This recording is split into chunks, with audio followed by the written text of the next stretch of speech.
guys, Dave DeBow here with another episode of the Property Profits Real Estate Podcast. Today, zooming in with us, we've got a real estate power team, a couple power team, Derek and Sophie Clifford.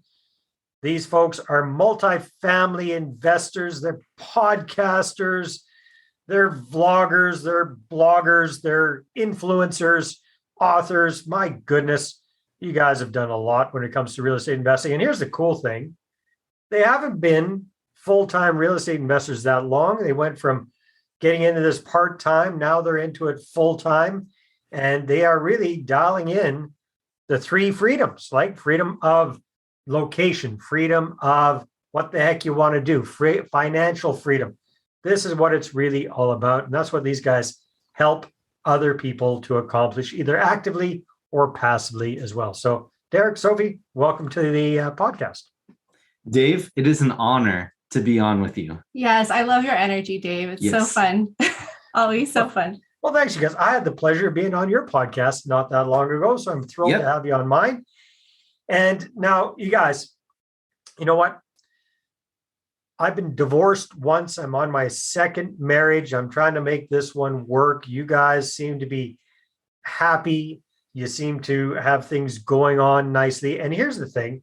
You're working together in your real estate investing business. So that could potentially make things a little bit more complicated, because it's one thing to be happily married. It's a completely different thing to be happily married and working together. Those things don't often go hand in hand. So first of all, why don't you kind of walk us through how that journey evolved for you guys? Yeah, so thanks, Dave. And first of all, it's great to be on your podcast. Good to be talking with you again. Anytime we get the opportunity to talk with great people, we're honored to do so. So it's great to be on. Well, thanks for pumping my tires a bit there, Derek. Yeah. So when we first started investing, a lot of the vision, and this is kind of a theme that we've been taking throughout our journey, is that Sophie tends to be the higher level, the vision, like, why are we doing this type of thing? And then I'm usually in the trenches, kind of doing a lot of the work, a lot of the underwriting, talking with brokers. But Sophie has been instrumental in working with investors and also building our internal team as of late, especially. So I get it. It's the beauty and the brawn. There you go. That's right. It's the beauty or the beauty and the unbrawn is basically how it works out. Smart. It's delegation. That's what it's all about. Now, you guys, the reason I'm so excited about having this conversation is it takes me back to when I got divorced. All right, when I separated from my ex-wife, and at that time, I was doing some interviews, and I happened to interview two couples 2 days in a row. And because I was in that phase of my life, I was kind of reflecting on what are the keys to success for a successful relationship. So I asked both these couples, and amazingly, they didn't even know each other. They gave me the same answers, right? And they were like you guys. They'd been together for a long time. They were working together. They not only loved each other, they liked each other. And I can tell that you guys love each other and you like each other, and that's huge. I said, what was the key to your success? And both of them basically gave me the same answer. It's commitment. So obviously commitment to each other, and more importantly, commitment towards a common goal. That was a big thing that came across there. So that whole thing of commitment, communication was another big thing. So, the Bingo. Whole thing about don't go to bed angry and all that kind of stuff. That was clear. Communication was really important for them. And the third one was compromise. And they both basically said, hey, you know what? We figured out a while ago that neither one of us can always get our way. And sometimes we have to come up with a solution that neither one of us is thrilled about, but we can both live with. So does that resonate at all with you guys? And have you seen that kind of in your journey as a couple and as a working couple? Yeah, absolutely, Dave. I think for us, so we've been together almost 12 years now, and we've been married about 6. And so I think what helped our foundation was we actually started off the first 5 years long distance. So all we could do, he was getting his master's in Germany and I was in Seattle getting my doctorates. And so we had to just talk. We had to learn how to communicate because Wow. that's really all we had. Our whole relationship was built upon that foundation. And also another aspect of like how we've made it work. I mean, we're definitely not perfect, and we've gone through a lot of books. You look pretty darn close, you guys, to me. You look pretty darn close. Well, we're so flattered. Thank you. Yeah, I appreciate that. Yeah. And, it's, I think we've come to also realize what our strengths are as well, in terms of, again, like Derek was saying, I tend to be more kind of visionary. And in that vein, I tend to be a little bit head in the clouds.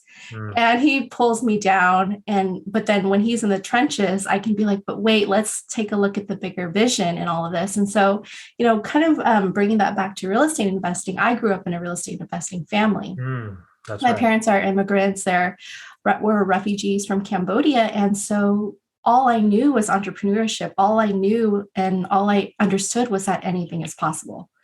Nice. And so that was what I try to, and we butted heads because he's like, well, how? Tell me how. And I'm like, who cares how? It's just going to happen. It's going to get done. Figure it out. Yeah. I don't know how. That's your job. Your job is to figure out the how. I'm just telling you the what. You figure it out. Yeah. That's exactly how it went. But it went fine, because that's kind of where my brain goes anyway. And kind of by default, we just discovered this dynamic, right? And so we were trying things out. And that's why I think that of the C's that you were just talking about, the other couples had, that I completely 100% agree with, the communication and the ongoing conversation about what it is that makes the whole thing tick. What's important to you? Because there's three dynamics in a relationship. There's you, your spouse, and then the together. Like those are all three different dynamics happening at the same time. Right. And so the communication is the only way that you can get one spouse to talk with you, or the one spouse talk with the other, so that all three of those dynamics are being kept in check at the same time. So you guys, I know you've worked with a lot of people, and you've spoken with a lot of couples, and one of the challenges I've seen over the years with real estate investors is when one person's 100% on board and just going hard with the real estate investing, but their partner isn't on board with them. So they might not be supportive. They might actually be the opposite of supportive. They might be literally dragging that person down, or getting in the way of them having success. What are some tips or suggestions for people on how to get your spouse on board with you in real estate? Yeah, Dave, I'll take a stab at this, and I wanted to see what Sophie thinks about it too. But there's a couple of things. The first thing is, again, the communication, like finding something to talk about that you both understand is important. That's kind of the secondary. What does that mean, actually, Derek? So in our case, putting a concrete example to it, it was our budget. Like we used to follow the Dave Ramsey approach, which was, okay, how much money is coming in and how much money is going out of the month inside of our personal household. And having that conversation was the communication flow that we had on that subject that interested both of us in different ways. Sophie was interested in security and safety and feeling like that we were in a good place financially. And I was more on the investment side, like trying to figure out how much can we invest or how much should we invest. And I think something that precedes that's important, and I'm sure you get this a lot from other couples who maybe you talk to too, is vision. The importance of where you want to be as a couple in the future. That helps drive a lot of the decision and activity making. And it also helps you discover, again, with that 3-person dynamic, you, your spouse, and the togetherness, figure out like what the future of that is. And if you understand what that future is, then you can break it down into goals or things, at least directions. And then once you have buy off, right, that's when you can start stepping into these things, right? And it can be a very small way. Like it can be, hey, I just want to talk to you about real estate investing. This is what I'm learning because I'm interested in this. It can be talking about what it is the future is going to be down the road and how to get there. And I think in general, curiosity is important. But what I like to always say, Dave, and this is kind of the punchline to take away for people who are struggling with this, is for every I, there should be 99 we's in that discussion. It's always about the we. So try to not use the word I, use the word we when you're talking about what to do and how to do it. And you'll find that out of your language, you're perspective and what you talk about is going to shift by using the word we. That's a fascinating idea. Hold that thought for a second. Hi there, this is Dave DeBow, and real estate investors hire me to raise capital the right way. Why? Because most of them are stuck with too small of a portfolio and they don't know how to attract investors and raise money for their deals. So I help them to connect, capture, and close their ideal money partners. Bottom line, when you've got a deal, you're going to have the capital to do it. So go ahead and book a no-cost capital clarity session with me at bookachatwithdave.com. Again, that's bookachatwithdave.com. Very good. Sophie, what's your take on this whole? Yeah, I definitely the we, because it took me a few years to kind of hop on the we. I always caught myself until he brought it up. I'm like, wow, I am using I a lot. Mm-hmm. And so that really shifted the game for me. And then also, we always, a couple of things. So I always, I always tend to get a little bit emotional, just when I hear new ideas and I'm like either super excited or because I feel like my personality, I'm kind of governed by emotions. Mm. And what I learned, and this could be advice for anybody, but what I learned was just take a minute to pause and allow those emotions to kind of settle, but be it through breath work or through, just kind of whatever relaxes you. Yeah, anything. And just be able to tap into perhaps that, I don't know what the phrase is, maybe cognitive dissonance, where you can hold two perspectives at once. And so oftentimes, we're always coming at it from our own experience, our own upbringing. But I think it's really important to be able to say, okay, really, where is he coming from an objective perspective? Mm-hmm. And being able to develop that skill and hone that muscle of holding two completely independent ideas and perspectives at the same time. Subjectively. Yeah. Or objectively. Yeah. And then that'll. That's kind of complex, you guys. Yeah, it is. Yeah. But it's I guess it's way beyond walking and chewing bubble gum at the same time. Oh, for sure. I would say so too. But, and it's a developed muscle. But I think that's why I like to say that just use the word we, because intuitively you'll kind of understand what it is that we're saying and we're trying to put it into words. But in practice, that's what is going to happen if you start using that type of conversation. So what would be an example, if you guys don't mind, and I'm putting you on the spot here, but what would be an example of the before and after version of the conversation, or the kind of conversations you guys were having, where you transformed it from me or I to we? Yeah. So a lot of it was, for instance, I wanted to retire by age 40, or I wanted to reach a certain point where it was, where I didn't have to worry about money anymore. I didn't have to worry about money. But when I started to put the word we in front of it, I can't say I don't want us to worry about money, because Sophie already doesn't. It's just not in her, it's not in her programming. She knows that whatever we do, we're going to figure it out. I had come from a different school, right? So when you use the word we, it's not true anymore, right? We need to figure out our money situation. That doesn't apply. That's not true. Okay. So when you use the word we, you have to find something that's more universally acceptable that fits with the dynamic of your partner.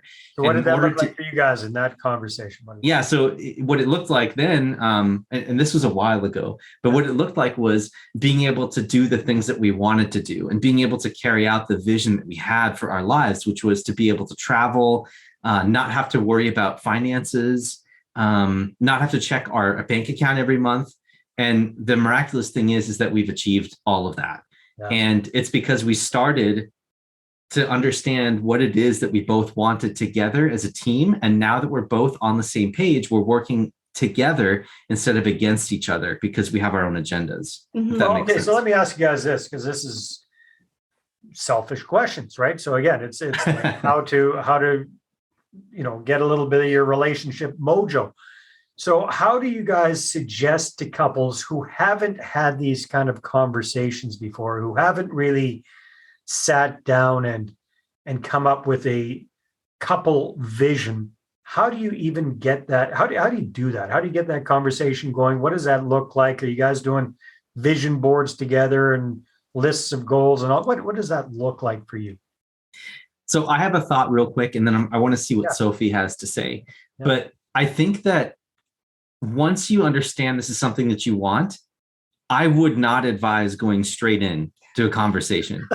I hate to say this, but what I would do is, Oh, you tell me. no, here's what I would do. I would say that once you make this realization that you want to create a shared vision with your couple or with your spouse, what I would do is I would start listening first. Ask a question and just listen to hear what it is that drives them.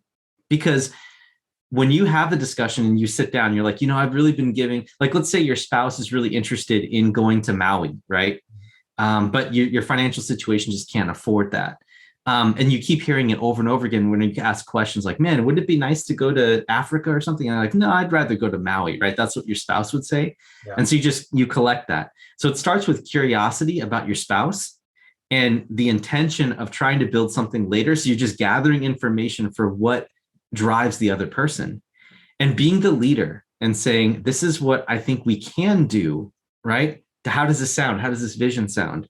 And so once you make the decision to go ahead and have this shared vision discussion with the spouse, it starts with gathering the interest so that you know how to navigate the conversation and be the bigger person. Yeah, absolutely. Yeah, because again, Dave, like I said, I come at it with like a lot of like, momentum and he's only hearing and seeing my emotion. And it's like, okay, let's pause. The integrator in him wants to hear the how, so he can start planning forward. Right. Yeah. And everything Derek said. And I would say, as far as like key tips, advice, there's probably no single magic bullet, simply because, we have literally like done it all. We've been to a ton of conferences. We've read all of the books, and we owe it to our coaches. We have the best mentors, and they've been married about 55 years. Wow. And even them, they don't have the magic bullet, but they show us what it looks like to, that it's okay that you can argue, you can disagree, that it doesn't have to be all like roses all the time.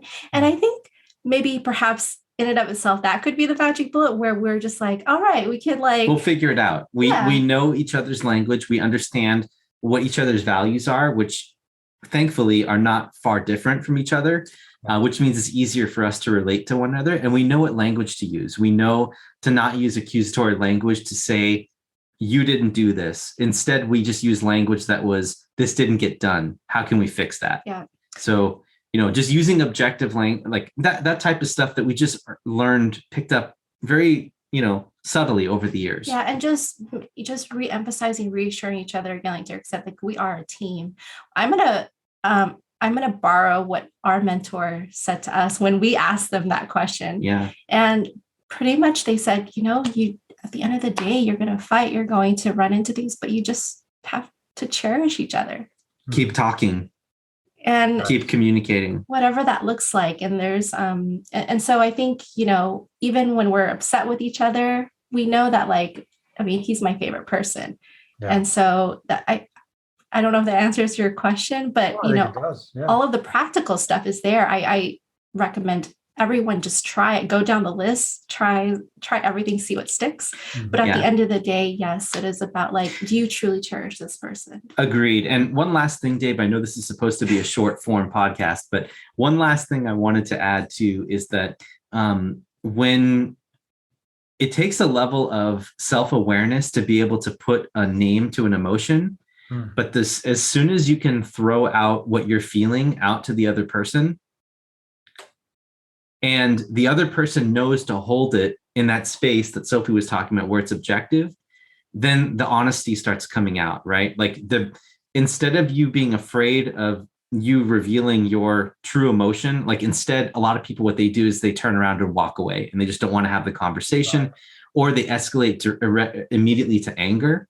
Instead, I think being able to hold the emotion and be able to calmly express what you're feeling because of a certain reason, and then always removing the you language, just saying, I'm feeling upset because the cooking didn't get done, and I'm hungry right now, and so I apologize. So having that level of awareness to be able to name the emotion and then put it on an objective thing that can be fixed outside that. So instead of blaming the person, you're blaming an outcome, or you're blaming a process. So that way there's a constructive way forward to have a solution there. Really complicated, And these are just all things that we do right now automatically. And so it takes years of practice to do this, but I think these are just a few symptoms of the underlying process that we have right now. Oh, it's wonderful. You guys, thank you so much for sharing some insights into how you've made it work as a couple and as a couple investing and working together. It's fantastic. So I know you guys have got all sorts of different ways that people can connect with you, but if you could give us, number one, your best website, and number two, the name of your podcast, because you guys have got an amazing podcast that Thank you. I think people should listen to. So what's the best website for people to check you out on? Sure. Yeah, everything is on elevateequity.org. That's where we have a lot of our blogs, videos, podcasts. Our book is also up there too, a link straight to Amazon, and lots of other goodies there too. So that's the place where you can find us online for everything. Or folks can email me directly at Derek, that's DEREK, at elevateequity.org. And then Sophie, she can be reached on her email too. That's Sophie at elevateequity.org as well. Excellent, you guys. Well, thank you so much. It's always a blast. I really appreciate your insights. Thank you so much, Dave. It was a pleasure being on. All right, everyone. Take care, and we'll see you on the next episode. Well, hey there. Thanks for tuning into the Property Profits podcast. If you like this episode, that's great. Please go ahead and subscribe on iTunes. Give us a good review. That'd be awesome. I appreciate that. And if you're looking to attract investors and raise capital for your deals, then I'm going to invite you to get a complimentary copy of my newest book, right back there. There it is. The Money Partner Formula. You can get a PDF version at investorattractionbook.com. Again, investorattractionbook.com. Take care.